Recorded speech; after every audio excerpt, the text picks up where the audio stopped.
All right, y'all. Welcome back to another episode of the Crystal Lens Experience, where I talk to some of the most, interesting people, some of the most creative people, and people who are really making a big impact in their community and their lives and, just changing their little corner of the world. So today I actually have a very, very special guest, okay? Someone who is very infamous and, well known around the Boston area. And we're gonna get into his story. I'm gonna let him fully introduce himself, but he has just truly, in my humble opinion, changed the game when it comes to filming and recording, law enforcement, and just holding, public servants accountable. All right. So without further ado, welcome, Mr. Carl Taylor. How is it going?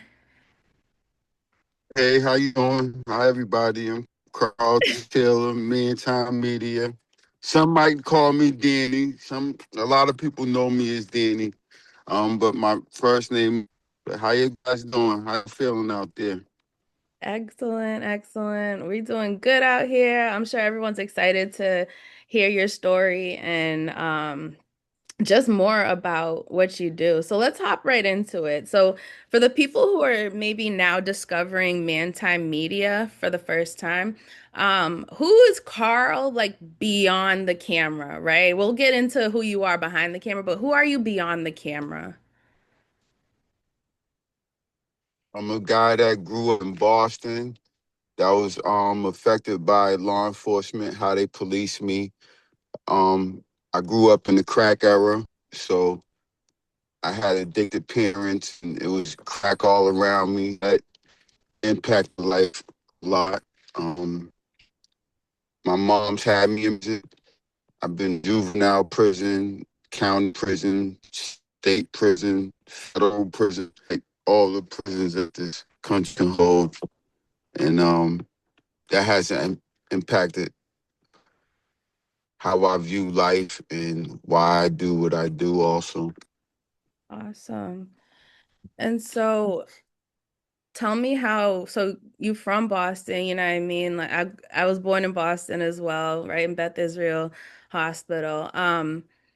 So how did growing up specifically in Boston shape like the man that you are today? Um,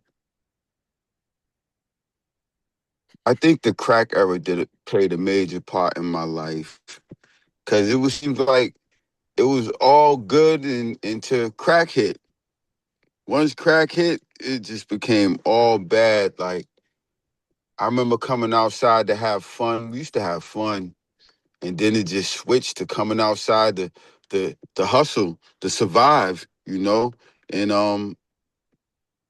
that was like the major point. I think crack cocaine like just made everything bad, made things bad for the city. I think crack produced a lot of gang violence, a lot of gangs Hmm. because back then you can get crack off of every street. It seems like going up and down Blue Ave, all over. Everybody sold crack. You get crack.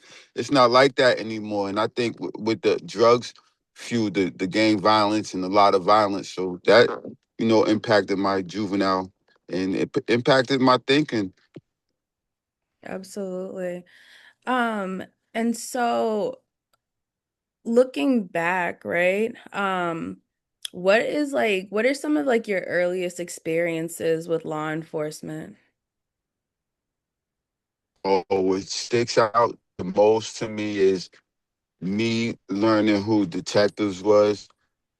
I was 11 years old and my mom took me to the store to get something for, and the detectives, which I didn't know, because I only knew blue and white. I didn't know they were police. They pulled up on the sidewalk and tried to throw me in the car. What do you mean they was police? I'm kicking, punching, crying, yelling for my moms, and that that stuck with me for a long time until like my adult years, and I was able to identify what the problem was. But that was like one of the key things in my life that happened to me as a child. Yeah. Um, I I feel you too because I think even I did K through 12 outside the city, in West Medford. And, I can even imagine some of my earliest interactions with the police as well. And just even seeing, some of the young brothers who were, taken away to juvie and things like that, and sometimes wrongfully. So I definitely I hear you on that. So looking back, right, thinking about those same interactions that you just kind of described, how did that shape your trust like in the systems and the authority and, maybe trusting even like your own voice? Well, we knew growing up really not to mouth off because they'll rough you up. And Mm. they had no business even talking to us because we were juveniles. But if you run from the police and you get caught, you get your ass beat. They beat you up.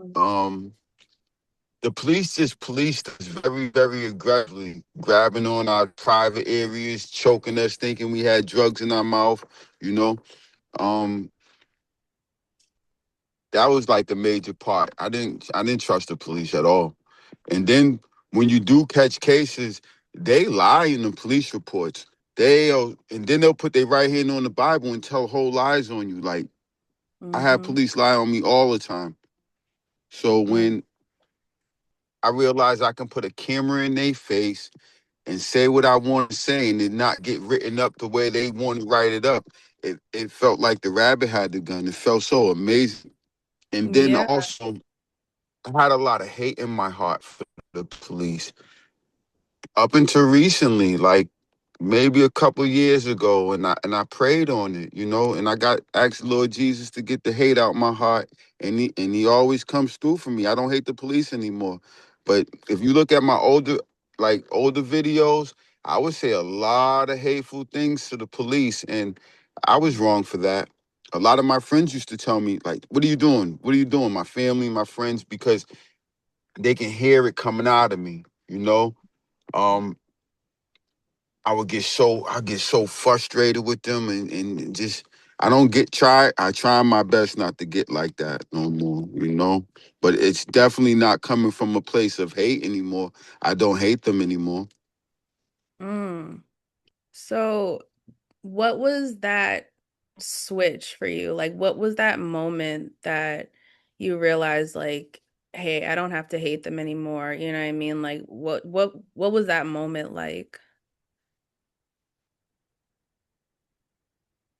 I remember this is after I finished filming them. I got back in my car and I was so mad. And I'm like, I can't keep getting like this. And I just prayed. And this seems like overnight, and it came up out of me, and it seems like everything came full circle. Once I stopped putting hate out into the universe, things bad stop happening to me. And I don't believe we're here to hate anything. I try Mhm. not to even use that word at all because I don't hate anything. And the police was like one of my biggest challenges to get over, but I don't film them from a place of hate. I dislike bully cops, but I definitely don't hate them. Yeah.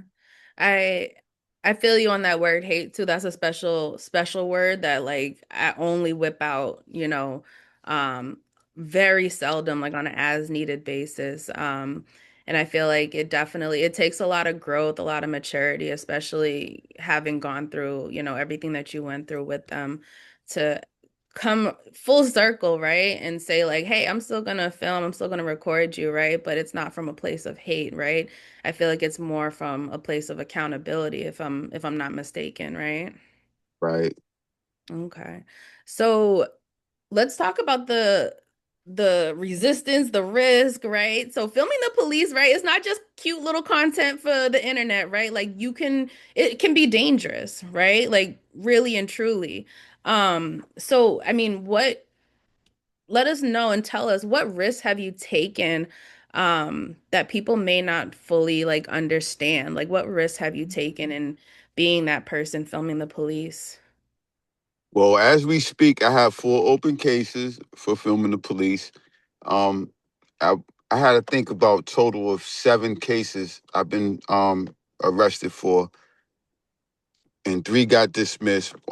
One they charged the cop for pushing me down on my head and busting my head open. So that was like a a turning point, you know. Not so much a turning point, but that was like that still affected me. And I was glad that the DA charged him. And that goes for you. That goes for any American, me, anybody. If an officer decides that he doesn't want to follow the law, they put us in the position from the fight from the back foot, meaning that you have to get cuffed up, you can't resist arrest, and you have to prove that you didn't do what he said that you did. You understand?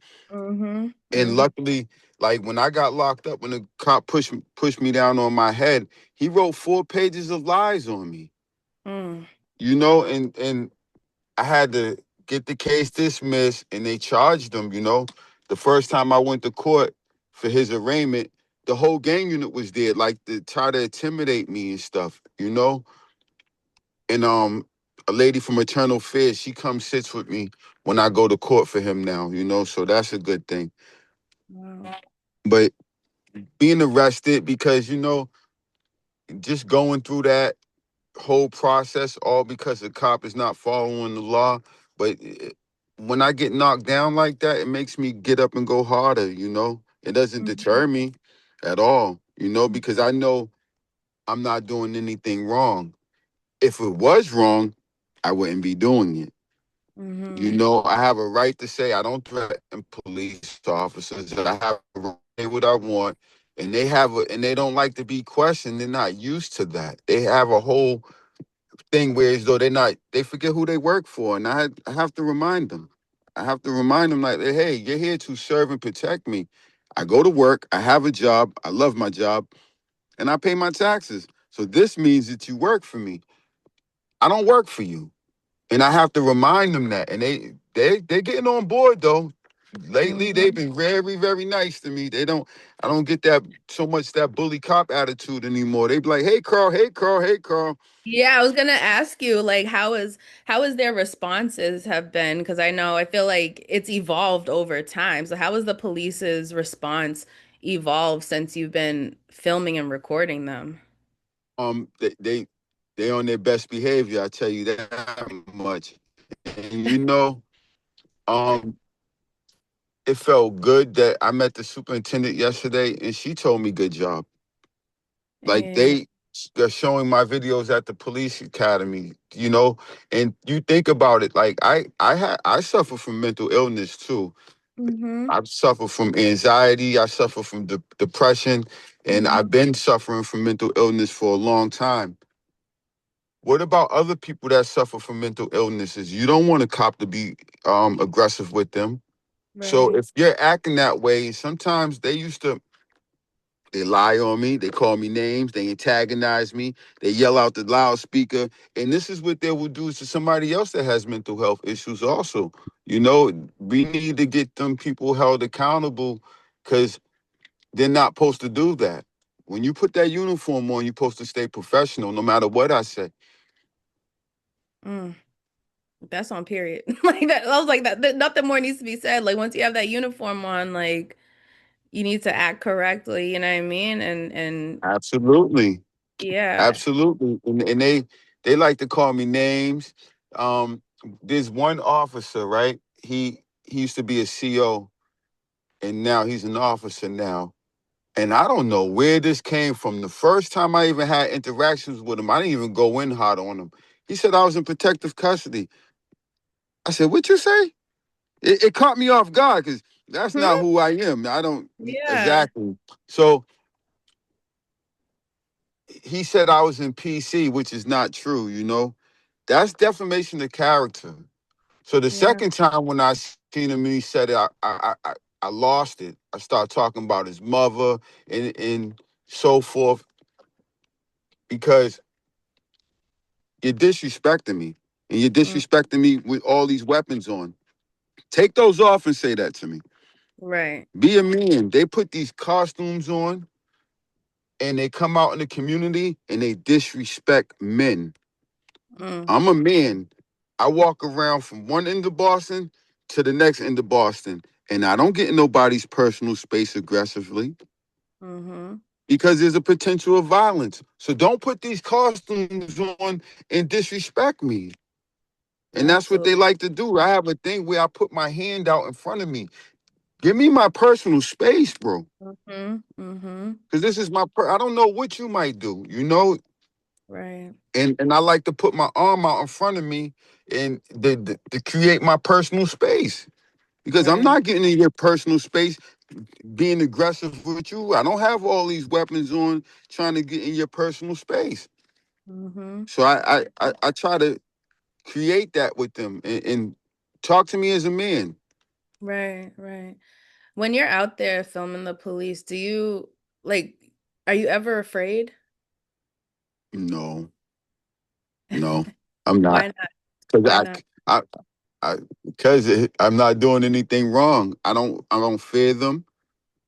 I'm not going to be afraid for somebody that afraid of somebody that works for me. Mm-hmm. Um, I don't fear them anymore. Even feel so wonderful. Like it was like all of a sudden, like when I was doing this like a while back, that oh snap, I don't feel driving while black anymore. I be outside looking for them. Like I don't care what time of night it is, you know, and I work overnight. So when I'm not at work, my body's trained to be up at night. So I'll go for a ride and feel so comfortable. Like I be looking for them. I look for the lights and I'll pull over, make sure everything's right going on with their traffic stop. And Yeah. and, and the person in the car feels safe and know that somebody's watching and filming. Because Yeah. they don't play by the book, yo. They don't play by the rules. Mm-mm. Mm-mm. Tell me, tell me about the community, right? And how has the community responded to you and like you filming the police and really being out here? And I say that because I first got introduced to you. There was an interaction going on, I want to say it was on Dodd Ave, on Dorchester Ave, and someone was filming, and all I heard was somebody call Carl, somebody call Carl. And I was like, now who's Carl? So I had to figure out who this Carl was, and that's how I got introduced to you. So I feel like you have a big community impact. Like, how is the community, like, the Oh people? man, they show me so much love and it's something new to me. Like it's amazing. They always hey, they always show me mad love and I'm always willing to take a picture with anybody. I've been taking a lot of pictures with people, but I Right. get a lot of community love and support. And it's all new to me because I've never been famous before. So it's like Yeah. I welcome it. Sometimes it's amazing. Let's put it that way. I love it. Yeah, definitely. And I feel like, you know, like you said, when you put that good into the world, you get it back. And I feel like you're getting back tenfold, a lot of the the issues that you're solving for a lot of people just by filming, to be honest. So, keep doing what you're doing. Now, let's get into man time media, right? And like the the the beauty that is man time media, right? Um, what does man time media, what does that represent? What does man time media mean? Being a man and being on man time, meaning, like I said before, not jumping in somebody else's face with weapons on, and how men move in society, you know, respectfully, because there's always a threat of violence. And I'm on man time. Like, I'm not Mm-hmm. a sucker. I don't carry weapons. I don't carry a knife. And if somebody has an issue about what comes out my mouth, then we can do what men do, you know? Mm-hmm. And I'm always willing to do that. I tell people I got a big backyard, you know, and Right. I'm not, I'm 47 years old, so I'm pre-internet. I'm from the time where if you said something, you have to come outside. All this people, like I get a lot of hate over the online. People say all types of fly stuff, but I'm from the era where as though everybody knew where the Taylors lived. And my grandparents still have that house, same house. You understand? So it's not that hard. And then I tell them, Time Media is a LLC. It's registered to my home address. Do your homework. You want to know where I live. And we can do man shit if you want to do so. I don't be understanding what's wrong with the people that see things online that they don't like and decide to take time out there winning life to comment on what I'm doing with mine, you know? Because Hmm. when I see things I don't like online, I just swipe. I don't give it no attention. Right, And I right. see it all the time. But these people want to jump in my inbox, call me names, do all this stuff. You're worse than the police. They hide behind guns and badges. Y'all hiding online. And most times it be the police doing it too. Child. So I'm learning to let all that just even when the cop said I was in PC, I'm learning to let that just roll down my shoulder and not even respond because I know I wasn't in protective custody. I wasn't even in South Bay when you was a CO there. Mm. But I'm aiming to sue him for defamation or apologize. Or let's go to the backyard and do man shit. It's up to you. But we can get it done. We can solve this problem. Absolutely. But don't go use your position of power to disrespect a man Right, right. and say lies. And you know, I honestly it took me a while because I used to lie to the police and women. Mm-hmm. However, I feel like a real man is not gonna lie. Lie Mm. about what? Who you afraid of? Right. Say it You with your know? chest and be honest with it. Right, there you go. Mm-hmm. Now, your motto is do it like Carl, which I love. I absolutely love it. Do it like Carl. So break that down for people who don't know. What does it mean to do it like Carl? What's doing it like Carl? Um, film the police and say what you want. Don't threaten them. You know, I want everybody to pull their phones out and film the police and hold them accountable. I don't feel like somebody's doing something that I'm doing is biting. Like, shout out to Mike D's. He got a thing where as though it says, "I'm not, you're not Mike D's." You know. However, I want everybody to do it like me. I want the whole Yeah. world to do it like Carl. You know. Yeah. I love that. I love that. Um, what what do you want like young boys, young men to take away from, what you're doing? What do you want them to learn from what you're doing? First, I want our young youth to put the guns down. Put the guns down. Any object that any game you play is to win. We're not winning like this. You understand? I would love for them to put the guns down. I would love for them to pick up the phone. Like my phone number is public on Facebook, my cell phone number. I would love for them to pick up the phone and talk to me, kick it with me. I want to learn about them. They're growing up with my kids, you know? Yeah. And I always got that air for them. I love them. I want them to know that I love them and Hmm. put the guns down and know that you can do whatever you want to do in life. Mm. Don't be afraid. You don't have to be afraid. But you know, on the flip side, also, Hmm. police have a job to do. And with so much gun violence, in the snap of a finger, their life can change. They might not can't make a home to their family. And I understand that. However, there's sometimes this when kids that's not active and y'all police them so aggressively, just like me was a little kid, it'll leave a scar on you for Hmm. life, yo. You know what I'm saying? And they gotta stop doing that. Absolutely. Absolutely.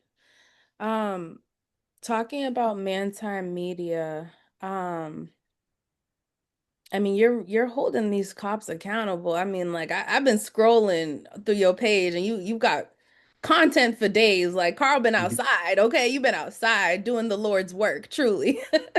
But when you think about Mantime Media, what's your ultimate dream? Like what's your goal for Mantime Media? I guess to just keep doing what I'm doing and keeping holding the police accountable and letting everybody know they can do it like Carl and have a call all over the world, you know. Um, I feel real good that I'm the only one on earth that's harder than the police and roller skates. That's for sure.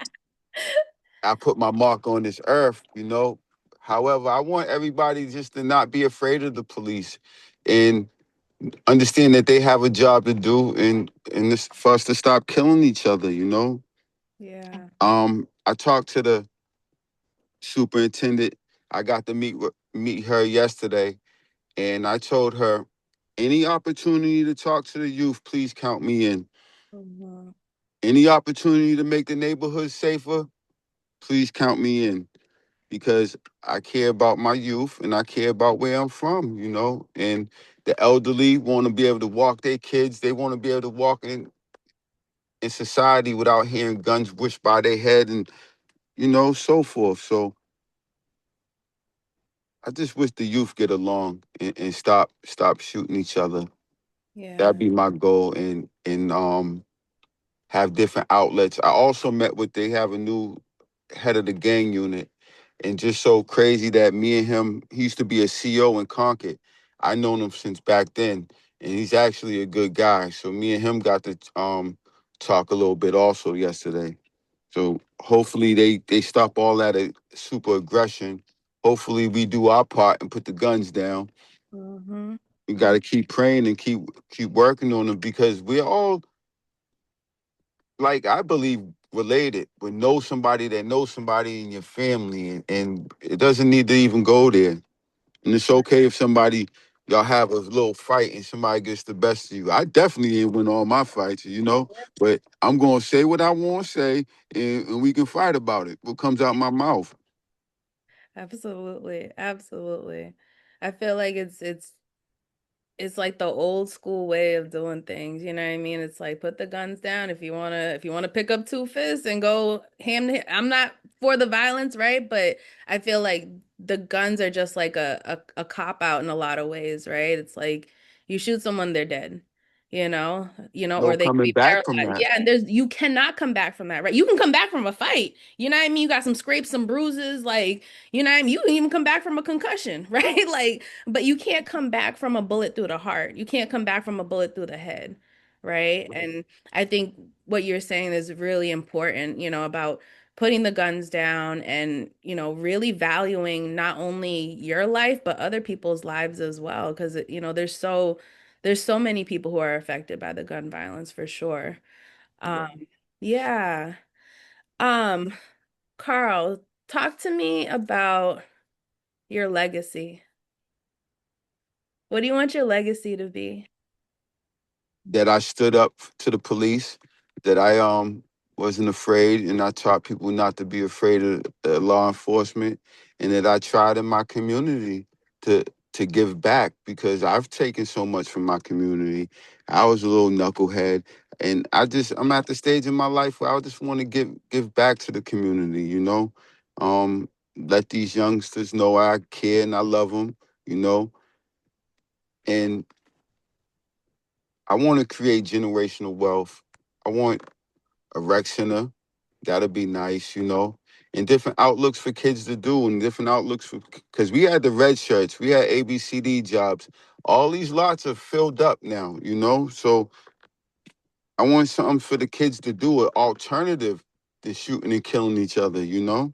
Mm-hmm. So that's like my goal is to do something positive with the youth, an ongoing thing. Whether it Absolutely. be sports, whether it be just a rec center where y'all can just chill and hang out and feel safe, you know?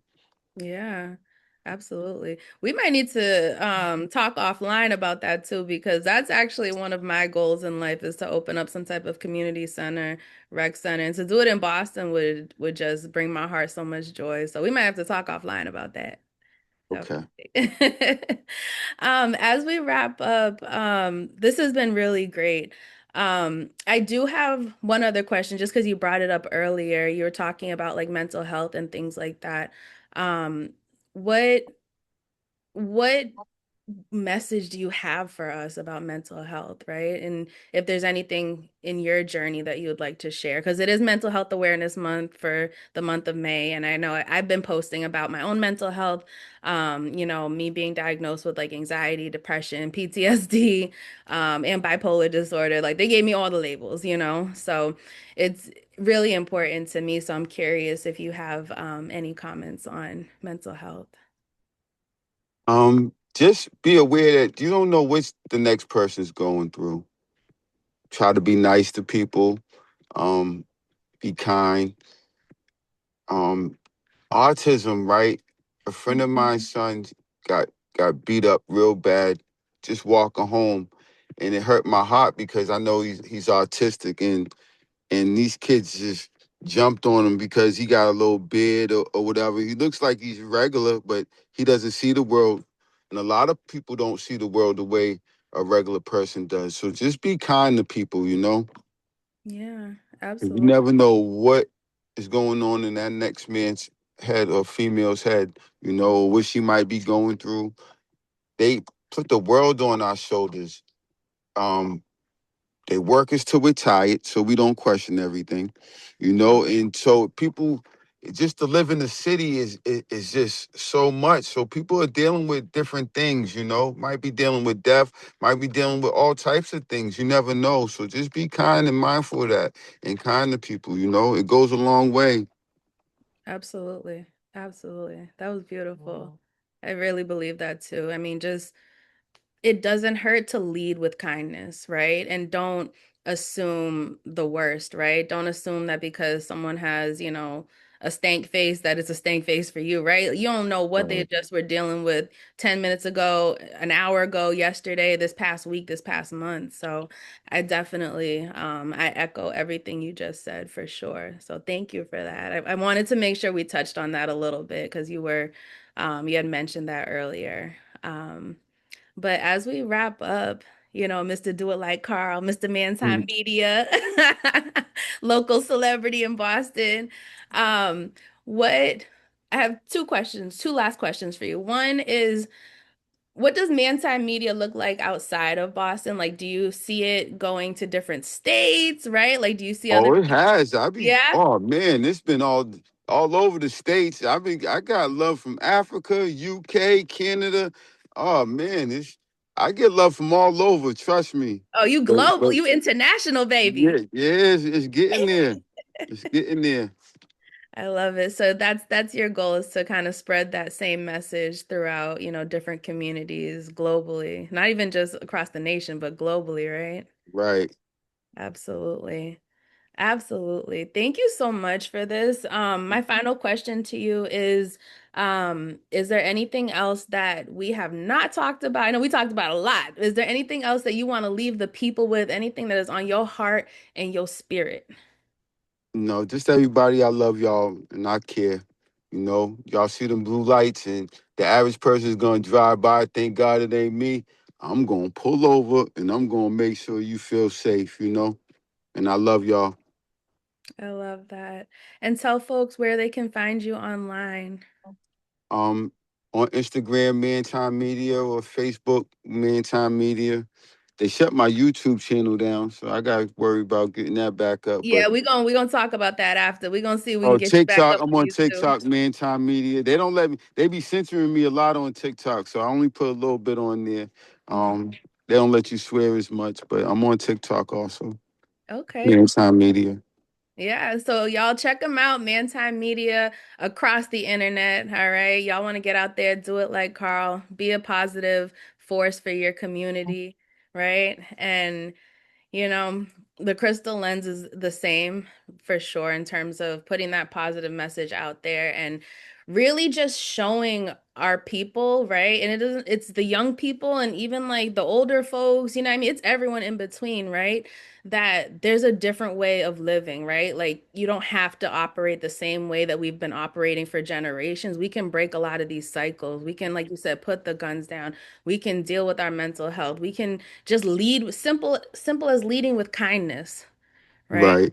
And Yeah, we have to, because we're yeah, not winning this way. We're not winning. I absolutely. want to win. Yeah, absolutely. And I feel like you are winning in a lot of ways. You really are. You really are. And I feel like, the little version of you, the young boy version of you would be really proud. Really proud. Thank you. Of course. All right, y'all. I'm gonna wrap it up there because that was just a beautiful, beautiful, chit chat that we just had. Thank you all again for tuning in to another episode of the Crystal Lens Experience, where I get to talk to some of the coolest people on the planet who are doing awesome work in their corner of the world.